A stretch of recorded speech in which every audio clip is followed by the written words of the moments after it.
Hi guys, welcome back to my YouTube channel. ಎಲ್ಲರೂ ಹೇಗಿದ್ರೆ ಎಲ್ಲರೂ ಚೆನ್ನಾಗಿದ್ರೆ ನಾನು ಕೂಡ ತುಂಬಾ ಚೆನ್ನಾಗಿದ್ದೀನಿ.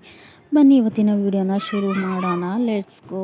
ನಾನು ಊರಿಗೆ ಹೋಗಿದ್ದೆ, ನಮ್ಮ ತವ್ರ ಮನೆಗೆ. ಅಲ್ಲಿ ನಮ್ಮ ತಮ್ಮನ ಹೆಂಡ್ತಿದು ದೀಟ್ ನಮಸ್ಕಾರ ಇತ್ತು. ಮಹೇಶ್ವರ ಜಾತ್ರೆಗೆ ಹೋಗಿದ್ದೆ.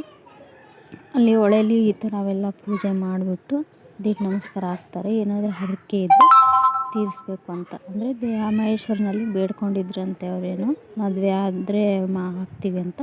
ಸೊ ಹಾಗಾಗಿ ಹಾಕ್ತಾಯಿದ್ದಾರೆ. ಹೋಗಿ ನೋಡ್ಕೊಂಬನ್ನಿ ಇವತ್ತಿನ ವೀಡಿಯೋನ ಹೇಗಿರುತ್ತೆ ಅಂತ.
ಇದು ಹರಿಹರ ತಾಲೂಕು ದೀಟೂರು ಗ್ರಾಮದ ಹೊಳೆ ತುಂಗಭದ್ರಾ ನದಿ ಅಂತ. ಇದು ಇಲ್ಲಿಂದನೇ ದೀಟ್ ನಮಸ್ಕಾರ ಹಾಕೋದು ಮಹೇಶ್ವರಂಗೆ. ಇಲ್ಲಿಂದನೇ ಈ ಹೊಳೆಯಲ್ಲೇ ಮಹೇಶ್ವರಂದು ಇದನ್ನು ಈ ವರ್ಷ ಮಾಡಿರೋದನ್ನು ಹುಗ್ಗಿ ಅನ್ನ ಸಾಂಬಾರು ಎಲ್ಲದನ್ನೂ ಮುಚ್ಚಿ ನಡೋ ಹೊಳೆಯಲ್ಲಿ ಇಟ್ಟಿರ್ತಾರೆ.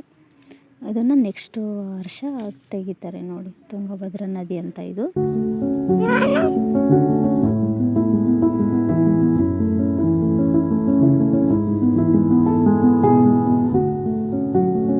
ಕರ ಹಾಕಿರ್ತಾರಲ್ವ ಅವರಿಗೆ ನಿವಾಳಿ ಮಾಡ್ತಾಯಿದೆ ನಮ್ಮಪ್ಪ. ಲಿಂಬೆಹಣ್ಣು ತೊಗೊಂಡು 3 ಸಲ ಎಳೆದೆಗೆದು ಅದನ್ನ ಕಾಲಲ್ಲಿ ತುಳಿತಾರೆ. ಎಲ್ಲ ಮುಗಿದ್ಮೇಲೆ ಸ್ನಾನ ಮಾಡಿ ಇವಾಗ ಮಡಿಲಕ್ಕಿ ತುಂಬ್ತಾ ಇದ್ದಾರೆ. ಇಷ್ಟ ಆದರೆ ಲೈಕ್ ಮಾಡಿ, ಶೇರ್ ಮಾಡಿ, ಕಮೆಂಟ್ ಮಾಡಿ. ಹಾಗೆ ಪ್ಲೀಸ್ ನನ್ನ ಚಾನಲ್ನ ಸಪೋರ್ಟ್ ಮಾಡಿ. ಓಕೆನಾ? ಮತ್ತೆ ಮುಂದಿನ ವೀಡಿಯೋದಲ್ಲಿ ಸಿಗೋಣ. ಬಾಯ್.